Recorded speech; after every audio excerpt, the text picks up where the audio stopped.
Hey guys, welcome back to my channel. आज हम explain करेंगे 2017 में आई एक स्पेनिश ड्रामा मूवी जिसका नाम है स्किन। मूवी का प्लॉट आपको हैरान कर देगा क्योंकि इस मूवी में जो भी कैरेक्टर्स हैं वो कोई न कोई बीमारी से ग्रस्त हैं। तो चलिए फिर वीडियो को शुरू करते हैं, लेकिन उससे पहले अगर आपने वीडियो को लाइक नहीं किया तो वीडियो को लाइक कर दें और चैनल पे नए हो तो चैनल को सब्सक्राइब कर दें। मूवी की शुरुआत होती है और हमें एक लड़की को दिखाया जाता है जिसका नाम समैंथा होता है। समैंथा जब पैदा हुई थी तो उसका चेहरा काफी अजीब था। दरअसल उसका एनस यानी कि पीछे का प्राइवेट पार्ट उसके मुंह पे था और उसका मुंह पीछे यानी कि एनस के पास था। अपनी इस बॉडी स्ट्रक्चर की वजह से उसे काफी शर्मिंदगी महसूस होती थी, इसलिए वो ज्यादातर अकेला ही रहना पसंद करती थी। वो अपनी एक सेल्फी भी इंस्टाग्राम पे पोस्ट करती है जिसे इंस्टाग्राम डिलीट कर देता है क्योंकि उसकी ये फोटो न्यूडिटी को शो कर रही थी। उसके पास एक स्पेशल डायरी होती है जिसमें बहुत सारे टाइप्स के लिप्स वगैरह होते हैं। उनमें से एक लिप्स को निकाल के वो अपने एनस पे लगाती है और खुद को नॉर्मल फील कराने की कोशिश करती है, लेकिन वो नाकामयाब रहती है। अब समैंथा टीवी देख रही थी, तभी टीवी में एक कपल को दिखाया जाता है जो रोमांस कर रहे थे, जिसे देखकर समैंथा को भी अपनी जिंदगी में रोमांस की कमी खलने लगती है। इसलिए अब समैंथा डिसाइड करती है कि वो इस तरह से अब घर में बंद नहीं रहेगी और वो बाहर निकल के लोगों का सामना करेगी। इसलिए वो अपना सामान लेती है और सबसे पहले एक रेस्टोरेंट में जाती है। रेस्टोरेंट पहुंचकर समैंथा सूप ऑर्डर करती है। जब वेट्रेस उसे सूप सर्व करने आती है तो वो उसके चेहरे को देखकर हंसने लगती है। समैंथा को काफी बुरा लगता है। अब समैंथा उसी पाइप को अपने बैग से निकालती है जो वो घर से लाई थी। उस पाइप को अपने एंस पे लगाती है क्योंकि उसका चेहरा ही नीचे होता है और उस पाइप की मदद से वो उस सूप को पी जाती है। अब समैंथा पैसे देकर रेस्टोरेंट से बाहर निकलती है और अपनी गाड़ी की तरफ बढ़ती है, तभी दो गुंडे उसके पास आ जाते हैं। वो उसके चेहरे का मजाक उड़ाने लग जाते हैं। वो उससे उसके पर्स को छीन लेते हैं और उसमें से उसकी डायरी और पाइप को निकालकर बाहर फेंक देते हैं। फिर दोनों उसे अब्यूज करने की कोशिश करने लगते हैं। वो उसे उठाकर गाड़ी के पीछे लेकर के जाते हैं, लेकिन तभी स्मार्टली समैंथा उन दोनों को किक मारती है और अपनी गाड़ी पे बैठ के जल्दी से वहाँ से निकल जाती है। समैंथा काफी डरी हुई थी और वो जल्दी से जल्दी अपने घर पहुँचना चाहती थी।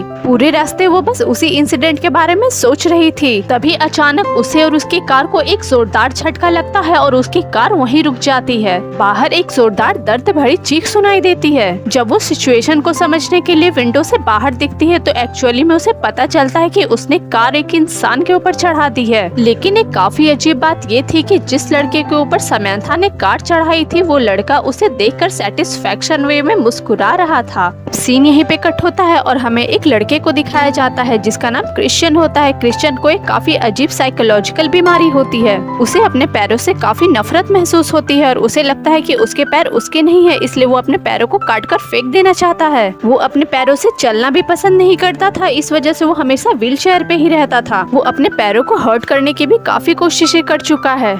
दरअसल क्रिश्चियन का बचपन भी कुछ खास नहीं बीता था। उसके फादर को पेडोफाइल नाम की एक बीमारी थी।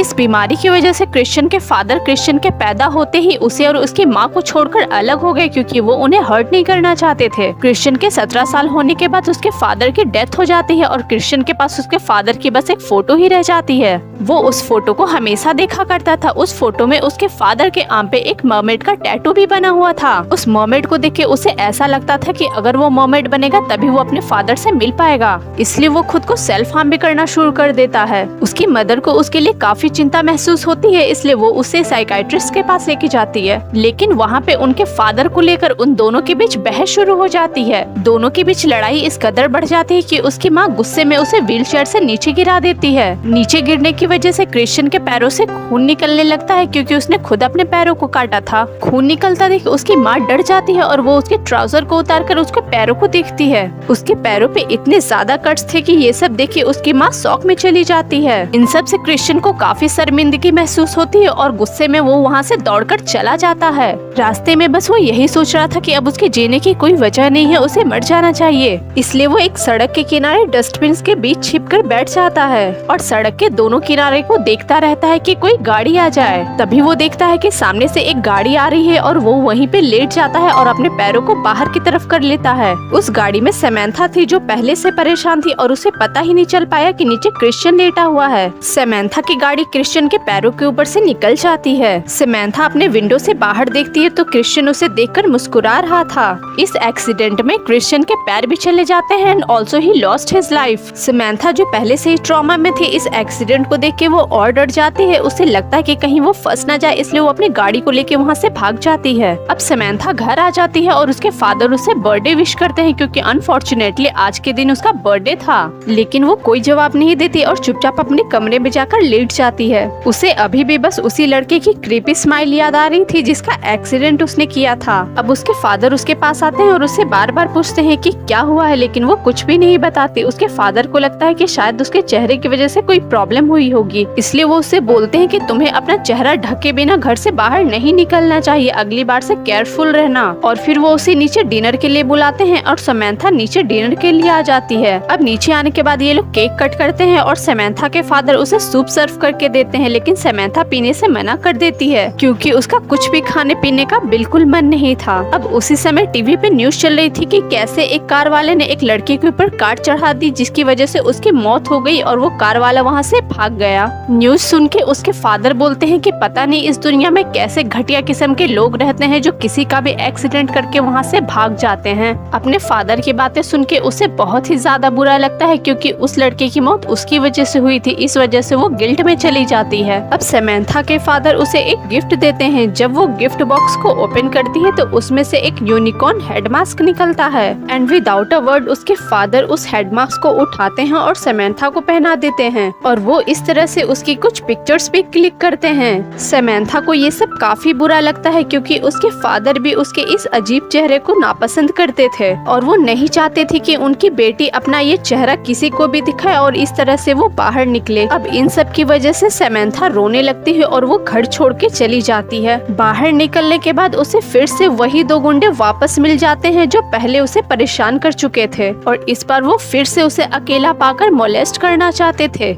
वो उसे ट्रैक करके सुनसान जगह पर लेके जाते हैं, लेकिन इस बार फिर से सैमंथा उन्हें मजा चखाकर वहाँ से भाग जाती है। अब सैमंथा पूरी तरह से टूट चुकी थी क्योंकि ना ही उसे अब कोई घर में पसंद करता था और ना ही कोई बाहर, इसलिए वो अपनी जान देने की कोशिश करती है। वो एक रेलवे ब्रिज पे चढ़ जाती है और वहाँ से जंप करने की कोशिश करती है, लेकिन तभी उसे चक्कर आ जाता है और वो बेहोश होकर वहीं गिर जाती है। यहाँ पे सीन शिफ्ट होता है और हमें एर्नेस्टो नाम के एक आदमी को दिखाया जाता है जो अपनी गर्लफ्रेंड एना की तस्वीर को देख के अजीब हरकतें कर रहा होता है। एना का आधा चेहरा किसी बीमारी की वजह से डिफॉर्म्ड था। तभी उसकी माँ वहाँ पे आ जाती है और उसे ऐसा करते हुए देख लेती है। अर्नेस्टो उन्हें सारी सच्चाई बता देता है कि वो एना से प्यार करता है और उसे ऐसी लड़कियाँ ही पसंद है जिसका चेहरा खराब हो या किसी बीमारी की वजह से उसका चेहरा बिगड़ चुका हो। उसे ऐसी लड़कियाँ सेक्सुअली काफी अट्रैक्टेड लगती है। ये सब सुन के उसकी माँ को पैनिक अटैक आ जाता है और वो अपने बेटे की अजीब सी चॉइस को एक्सेप्ट नहीं कर सकती थी, इसलिए वो उसे घर से निकाल देती है।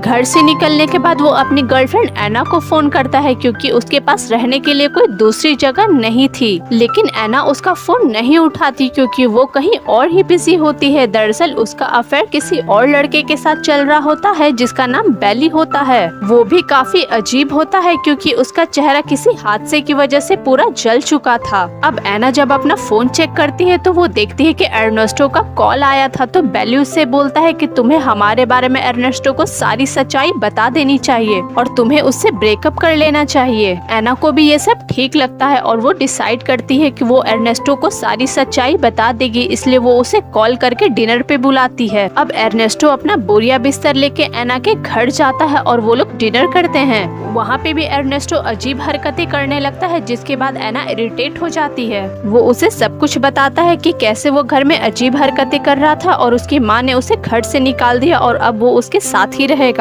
अब अर्नेस्टो अपने दिल की बात भी एना को बताता है कि एना उसे काफी पसंद है और ये भी बताता है कि उसे डिफॉर्म्ड लड़कियां काफी पसंद आती हैं। डिफॉर्म्ड लड़कियों के लिए एक अलग अट्रैक्शन है उसके मन में। एना को ये सब सुन के काफी गुस्सा आ जाता है और वो उसे थप्पड़ मार देती है। वो बोलती है कि तुम मुझसे नहीं बल्कि मेरे चेहरे से प्यार करते हो और वो उससे ब्रेकअप कर लेती है। तभी बेली का भी फोन आ जाता है जो अर्नेस्टो देख लेता है और एना उसे अपने और बेली के बारे में सारी सच्चाई बता देती है। अर्नेस्टो को ये सब सुन के काफी बुरा लगता है। वो एना को बोलता है कि मैंने तुम्हारी वजह से अपना घर छोड़ दिया, मुझे लगा था मैं तुम्हारे साथ रहूंगा, अब मैं कहाँ जाऊंगा। तब एना उस पे तरस खाकर अपने पर्स से कुछ पैसे निकालकर उसे दे देती है ताकि कुछ दिनों तक वो अपना गुजारा कर सके और फिर वो वहाँ से चला जाता है। अब अर्नेस्टो इन सब की वजह से टूट जाता है और वो अपनी लाइफ को खत्म करने के लिए उसी रेलवे ब्रिज के ऊपर चढ़ जाता है। अब वो उस ब्रिज से छलांग लगाने ही वाला होता है कि तभी उसके कानों में फोन की रिंग सुनाई देती है। वो इधर उधर देखता है तो वहाँ पे सैमंथा बेहोश पड़ी थी और उसके बगल में फोन था जिसपे उसके पापा का फोन आ रहा था। वो कॉल रिसीव करने के लिए उस फोन को उठाता है, तभी सैमंथा को होश आ जाता है। अर्नेस्टो जब सैमंथा के चेहरे को देखता है तो बस देखता ही रह जाता है। उसे पहली ही नजर में सैमंथा से प्यार हो जाता है।